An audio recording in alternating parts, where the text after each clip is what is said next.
모래시계 작가입니다. 그분한테 찬조연설을 해달라고 했대요. 근데 그때 이미 송진아 작가가 저기 후보님은 그 모래시계 모델이 아니세요. 그때 얘기를 하셨대요. 그때도. 아 그렇습니까? 극적극적하고 말았대요.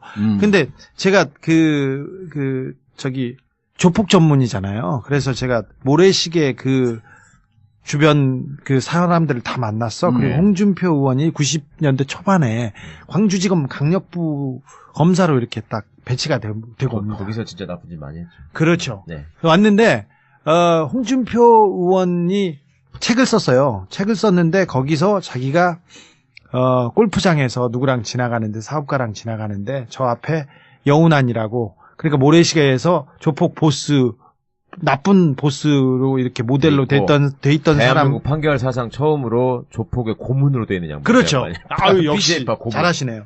그 국제 PJ파라는 사람을 골프장에서 만났대요. 만나서 지나가면서 신경전을 벌였어. 근데 그 당시에 광주지검 강력부 홍준표 검사하고 같이 간 사람이 김태촌 범서방파의 굉장히 높은 사람이에요. 그 사람이에요. 근데 그 사람하고 이 국제 PJ파하고 관계가 안 좋으니까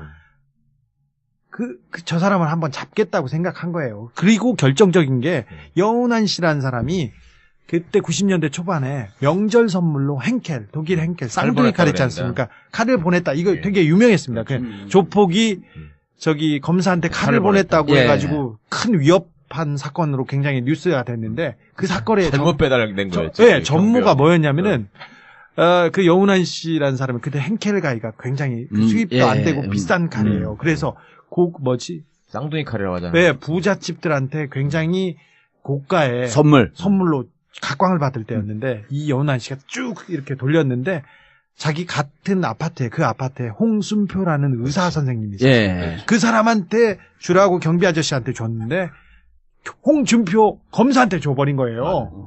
홍준표 검사한테 준 거예요. 그래가지고 잘못 보냈잖아요. 근데 경비 아저씨가 그럼 말았어야 되는데 그 칼을 찾아온 거예요.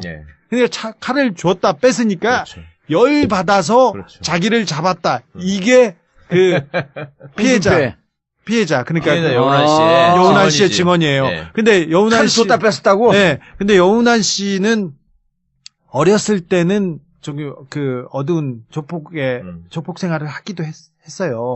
칼부림을 하였다가 감옥에 갔으니까 그런 사람이었죠. 그런데 그 이후에는 돈을 많이 벌어가지고 그쪽 그 조직하고 전혀 관계가 없고 전혀는 아니고 조폭의 보스나 활동을 한 사람이 아니었고 그 옆에 있는 사람이었는데 홍준표 검사가 엮었죠.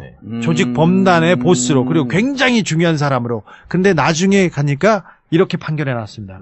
어떻게 잘하시나요? 광주 PJ파 고문이라고 해놓고 그 이유가 뭔지 아세요?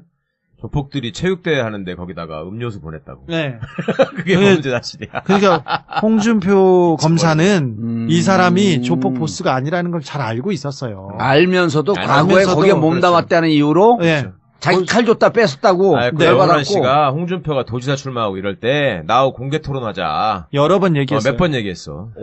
그리고 그 여운한 씨는 책도 썼어요. 모래시계 갇힌 시간. 갇힌 시간. 잘하시네요. 내가 왜 잘하는지 알려줄게. 포털. 모래시계에 갇힌 시간. 네. 그랬습니다. 어떻게 아주 그렇게 잘하세요? 김광진 의원하고 상관 있는 것도 알아요? 알죠. 알죠. 그래서 제가 그때 뭔가 흥미로웠지. 너 왜? 당신 박시영 씨 왜 오셨어 오늘?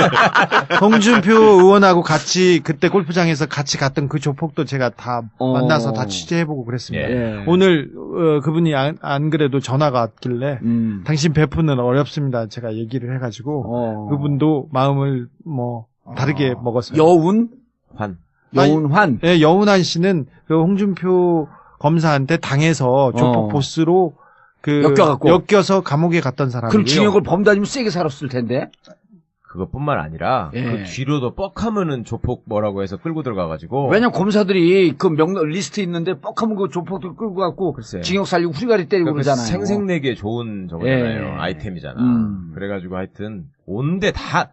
이용호 게이트 때도 가서 괜히 어물게 고생하고 이용호는 정말 정말 시대의 사기꾼이거든. 네. 이용우 때 그랬지. 그다음에 저 최규선 선생 또 뭔 일 하면서 돌아다니면은 또 꼭 여운하고 DJ 때 붙여가지고 연결하려 그러지. 하여튼 호남에서 뭔 일 있으면 꽉 다 붙여서 엮으려 그래. 고생을 많이 한 사람이네. 네, 아무튼 홍준표 검사한테 걸려가지고 그 인생이 다 망가졌어요? 인생이 망가졌다. 지금 뭐 사업가로 망가진 것까지는 아닌데 네. 그 양반 입장에서는 아니 봉도사하고 네. 어렸을 때 학교 다닐 때 한 걸 보면은 비슷해요. 이 양반은 그렇다고 해서 뭐 체력장 시간에 가가지고 막 선생을 때렸다 이런 것까지는 안 했어. 누가 그랬대? 뭐 그런 사람이 있더라고. 한국 정치인 중에. 이거는 그런 영감탱이 어디 있어? 근데 한 사람은 정치인으로서 굉장히 국민적인 영웅의 반열까지 올랐던 적이 있고 한 사람은 난데없는 조폭 고문이다 이런 불공평한 세상이 여론조사 결과는 어떻게 됐냐? 아무튼 네, 아니 아까 얘기하려다가 만 거 있잖아. 사전투표율이 높은데. 네, 사전투표율이 어쨌든 32% 혹은 34, 그러니까 33%쯤은 한 거예요, 미리. 예. 그렇습니다. 33%. 3분의 1 3분의 1 정도 했어. 했다는 거죠. 그럼 3분의 1의 결과가 어떠냐에 따라서 무척 중요하잖아. 출구조사 잘 아시겠지만 이제 출구조사가 이제 본투표만 하지 않습니까? 네. 그러니까 사전투표 제도에 참여했던 사람들이 어떤 연령층이 주로 참여했느냐 이게 이제 가장 관심 포인트인데. 근데 사전투표는 네. 적극 지지층 그리고 젊은 층이 많이 하지 않습니까? 근데 이번에 어르신들도 많이 했던데. 아니, 보면 연령층이 다 나왔어요. 아니, 연령층이 안 나오죠. 왜냐하면 선관위가 과거에 못하게 하잖아요. 지방선거 때는 처음에 할 때는 그걸 공개했다가 그게 이제 영향을 미치니까 지난번 총선 때부터는 지역별 투표만 공개하고 연령별 투표 연령별은 공개 안 하고 공개 안 했거든요. 근데 이제 대략 알죠. 왜냐하면 참관인들이 다 있기 때문에 각 당에 대략 어떤 연령층들이 들어오는지 이렇게 배가 보이거든요, 사실. 그리고 참관인들이 관내 투표하고 관외 투표가 있지 않습니까? 그렇죠. 관내 투표는 이쪽으로 들어가고 관외 그렇죠. 투표는 관내는 종이를 그냥 한번 접어서 대부분 넣습니다. 관외 투표는 밀봉을 하잖아요. 우편에다 회송용 보내야 되니까. 봉투로. 관외 투표는 못 보지만 관내 투표에서 접어서 넣으면 되게 그 여러 번 접는 사람은 없어요. 왜냐하면 이게 인주가 묻어날까 봐 두려워서 한 번만 딱 접어갖고 되게 넣거든요. 그러면 잘 안 접죠. 잘 안 접습니다. 다 보여요. 다 보입니다. 인주가 접힐까봐. 그러면 유심히 보면 한 70%는 참관이 똘똘하면 보여요. 이게 특히 1, 2번 후보는 거의 보인다는 거예요. 4, 5번, 3, 4번 헷갈리긴 한데 1번은 특히 식별이 잘 되잖아. 1번은 아주 식별하게 좋거든요. 그럼 이제 그런 사람 투표를 해본 사람들이 확실히 틀리네. 그런 사람들 이렇게 모니터링 해보면 대충 분위기가 나오거든요. 꼭 조사를 하지 않더라도.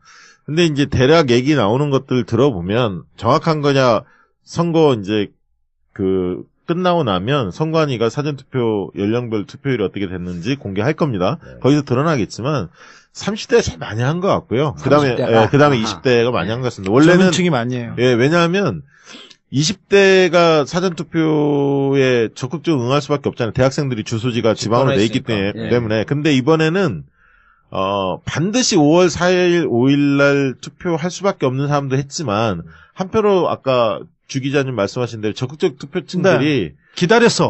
어떤 사람 저한테 그렇게까지 오더라고요. 왜냐면 자기가 이후에 무슨 사고 당할지도 모른다, 내가. 그 사이에. 지금 찍어놔야 한다. 그런 분들도 계시더라고요. 2, 3일 동안 변사고 날 수도 있고. 그럴 수도 있고, 우리나라 정치사에서는 2002년 때 선거 전날 몇 시간 남겨놓고 정몽준의 지지철에 이런 것처럼 큰 변수가 생길 수도 있으니 그래서 60대 이상이 상대적으로 좀 적게 투표한 것 같다 그런 느낌을 좀 가진 것 같아요. 사전투표 참관인들이 이렇게 모니터링을 해보면 대략 그렇게 잡히는 것 같고요. 그리고 이제 지역별로도 호남에 비해서 대구 경북이 좀 적었지 않습니까? 이제 그런 것들로 본다면 사전투표에서 문 후보가 상당히 높은 득표를 거두지 않았을까 그렇게 좀 추정할 수는 있겠죠. 일정하게 비공개로 조사한 데들도 있잖아요. 그게 있는데 이제 그건 비공개니까. 아니, 비공개로 또 추세는 알 거 아니야, 추세. 뭐 그건 잘 모르겠고요.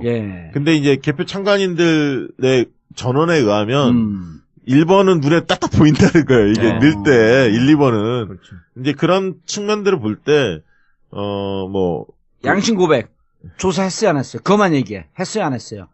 노코멘트, NCND. 그럼 했다는 거네? 그렇죠. 바로 말려버리는 거야.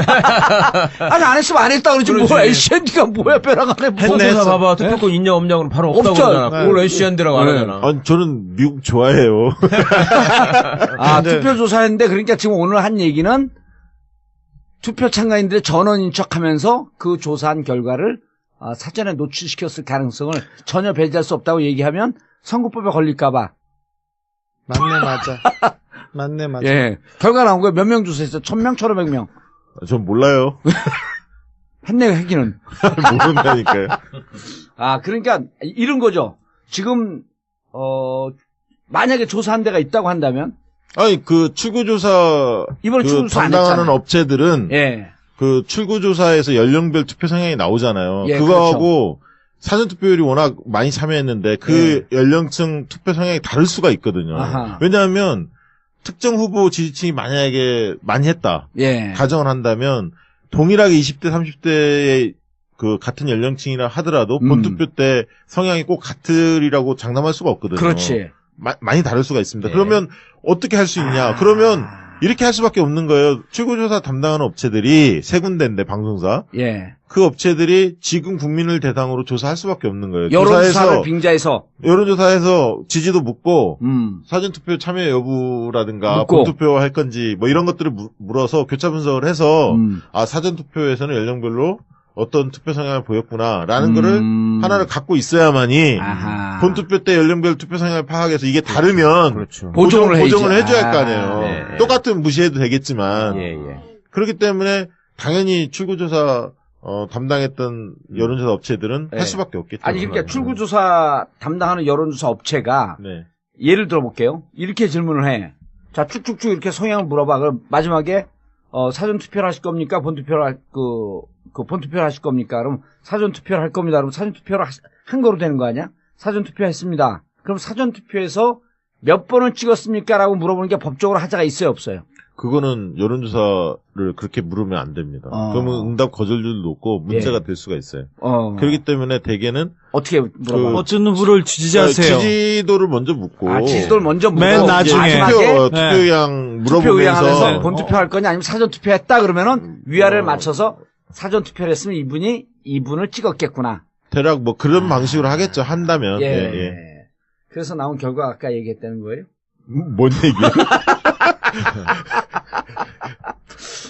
뭔 얘기 하시는 거예요? 그러니까 NCND. 근데 상식적으로 생각했을 때 사전 투표를 하려고 막 마음이 달아가지고 뛰어가는 분들은 빨리 하여튼 내가 투표를 해서 정권을 바꾸고 싶다는 마음에 뛰어가지. 그렇지. 홍준표 찍으러 뛰어다니겠어요. 그 쪽팔리게. 발적자 뭐 그거 갖고 뛰어가진 않아. 사람들이 보고서 뭐라고 생각하겠어, 그걸. 저는 이제 집안일 있다가 어머니 모시고 이제 집사람하고 신사동에서 했거든요. 압구정구 옆에. 깜짝 놀랐어요. 신사동 동사무소에서 하는데 앞에 한 50명이 서 있는 거야. 줄을. 근데 한 45명은 다 젊은 사람이야. 20대, 30대. 그리고 관내 투표 보니까 관내 투표 강남에서 하는 사람들은 없어. 한 대여섯 명밖에 없고 전부 다 그 놀러 와서 그 강남에 오후에 이제 약속이 있으니까 왔다가 사전 투표를 다 참여하시더라고요. 그리고 우리 부모님이 지금 80 다 되셨거든요. 근데 두 양반 다 내가 오늘 어버이날이라고 전화드려서 혹시 뭐 내일 비 온다는데 투표하러 가실 기 불편하지 않을까요? 그랬더니 뭔 소리야? 다 했어 그러는 거야. 그래서 아니 뭐라고 그걸 하셨어요 미리? 그랬더니 아니 우리 할 일도 없고 나는 지금 마음도 급해서 나는 지금 사람들이 누구 찍어야 되냐고 물어보면 얘기해줘야 되고 그러니까 내가 미리 찍어놔야지 마음이 편하니까 빨리 얘기를 하지. 모래시계 작가입니다. 그분한테 찬조연설을 해달라고 했대요. 근데 그때 이미 송진아 작가가 후보님은 그 모래시계 모델이 아니세요. 그때 얘기를 하셨대요. 그래도 그렇습니까? 극적하고 말았대요. 근데 제가 조폭 전문이잖아요. 그래서 제가 모래시계 주변 사람들을 다 만났어. 그리고 홍준표 의원이 90년대 초반에 광주지검 강력부 검사로 이렇게 딱 배치가 되고. 거기서 진짜 나쁜 짓 많이 했죠. 그렇죠. 네. 왔는데, 홍준표 의원이 책을 썼어요. 책을 썼는데 거기서 자기가 골프장에서 누구랑 지나가는데 사업가랑 지나가는데 저 앞에 여운안이라고 그러니까 모래시계에서 조폭 보스 나쁜 보스로 이렇게 모델로 돼 있던 사람. 대한민국 판결 사상 처음으로 조폭의 고문으로 되어 있는 양반. 그렇죠. 아유, 역시 잘하시네요. 그 국제 PJ파라는 사람을 골프장에서 만났대요. 만나서 지나가면서 신경전을 벌였어. 근데 그 당시에 광주지검 강력부 홍준표 검사하고 같이 간 사람이 김태촌 범서방파의 굉장히 높은 사람이에요. 그 사람이에요. 근데 그 사람하고 이 국제 PJ파하고 관계가 안 좋으니까 저 사람을 한번 잡겠다고 생각한 거예요. 그리고 결정적인 게 여운한 씨라는 사람이 그때 90년대 초반에 명절 선물로 henkel, 독일 henkel, 쌍둥이 칼 있지 않습니까? 칼을 보냈다. 이거 되게 유명했습니다.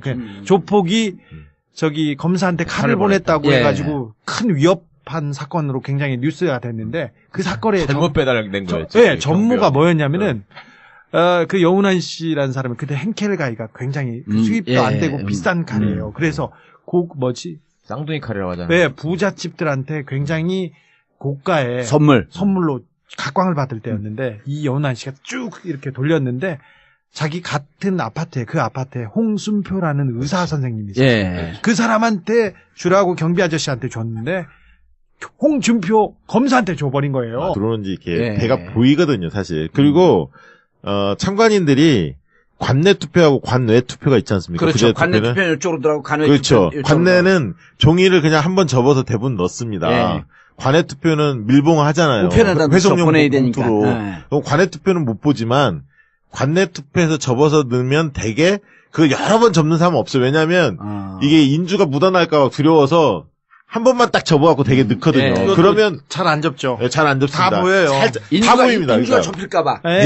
그러면 유심히 보면 한 70%는 창관이 똘똘하면 보여요, 이게. 특히 1, 2번 후보는 거의 보인다는 거예요. 4, 5번, 3, 4번 헷갈리긴 한데. 1번은 특히 식별이 잘 되잖아. 1번은 아주 식별하게 좋거든요. 그럼 이제 그런 사람. 투표를 해본 사람들이 확실히 틀리네. 그런 사람들 이렇게 모니터링 해보면 대충 분위기가 나오거든요. 꼭 조사를 하지 않더라도. 근데 이제 대략 얘기 나오는 것들 들어보면 정확한 거냐, 선거 이제 끝나고 나면 선관위가 사전투표 연령별 투표율이 어떻게 됐는지 공개할 겁니다. 거기서 드러나겠지만 30대가 제일 많이 한 것 같고요. 그 다음에 20대가 많이 한 것 같습니다. 원래는 층이 많이 해요. 왜냐하면 20대가 사전투표에 적극적으로 응할 수밖에 없잖아요. 대학생들이 주소지가 지방으로 내 있기 때문에. 근데 이번에는 반드시 5월 4일, 5일 날 투표할 수밖에 없는 사람도 했지만 한편으로 아까 주 기자님 말씀하신 대로 적극적 투표층들이 기다렸어.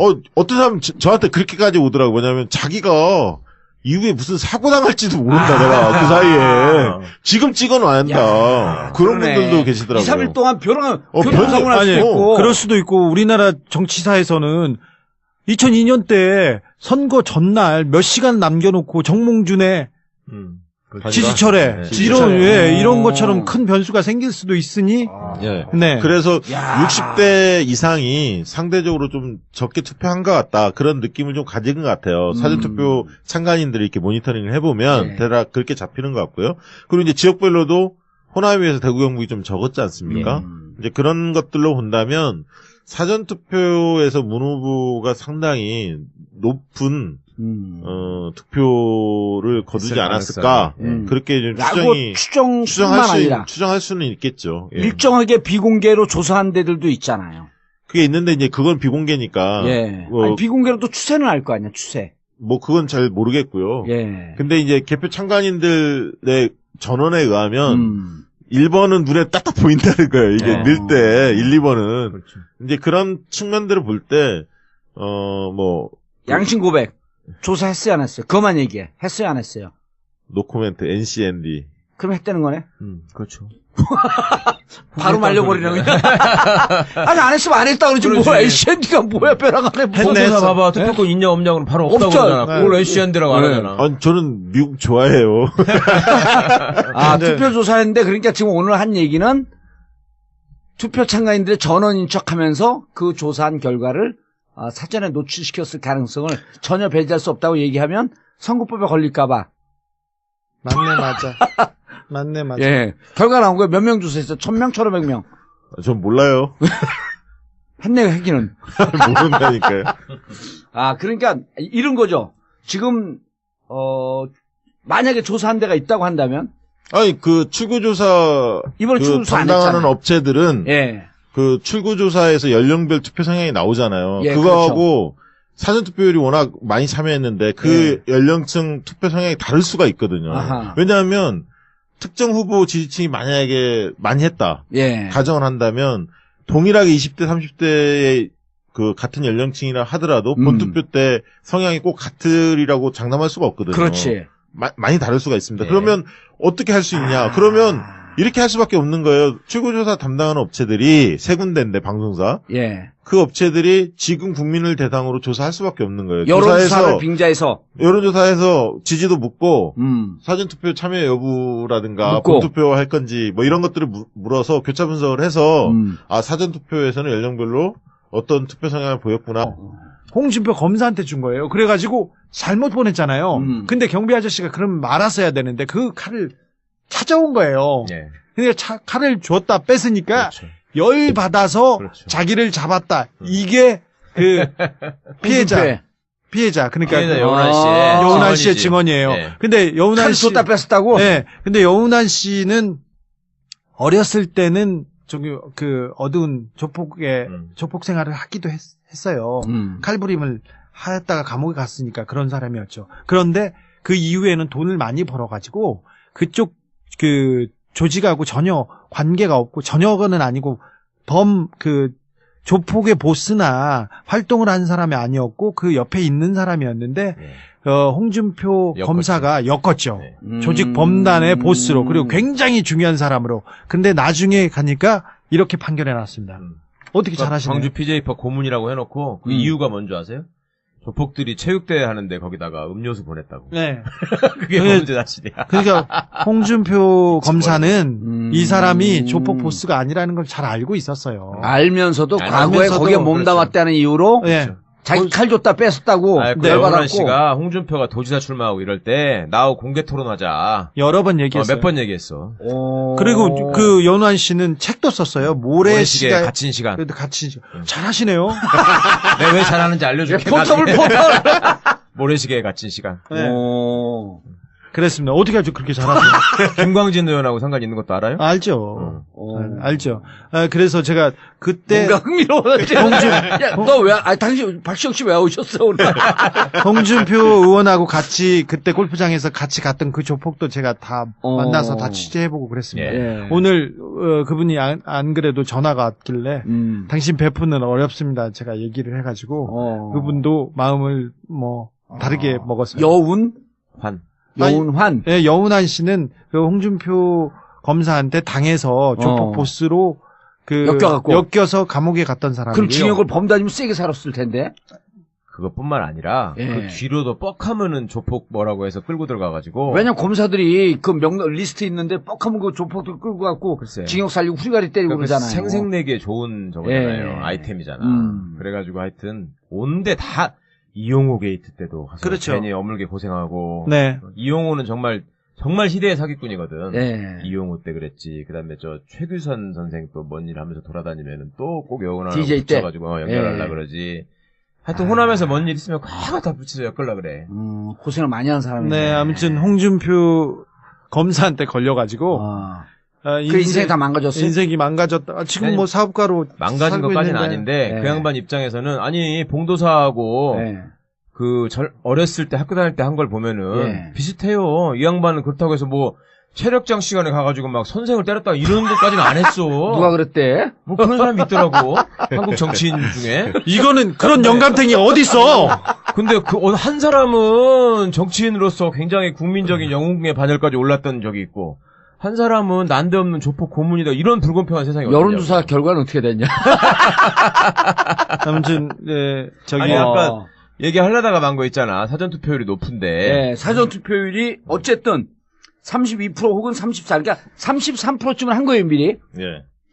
그렇습니다. 33%. 3분의 1 3분의 1을 했어. 했다는 거죠. 그럼 3분의 1의 결과가 어떠냐에 따라서 무척 중요하잖아. 출구조사 잘 아시겠지만 이제 출구조사가 이제 본투표만 하지 않습니까? 네. 그러니까 사전투표 제도에 참여했던 사람들이 어떤 연령층이 주로 참여했느냐 이게 이제 가장 관심 포인트인데 근데 사전 투표는 네. 적극 지지층 그리고 네. 젊은 층이 많이 하지 않습니까? 근데 이번에 어르신들도 많이 했던데.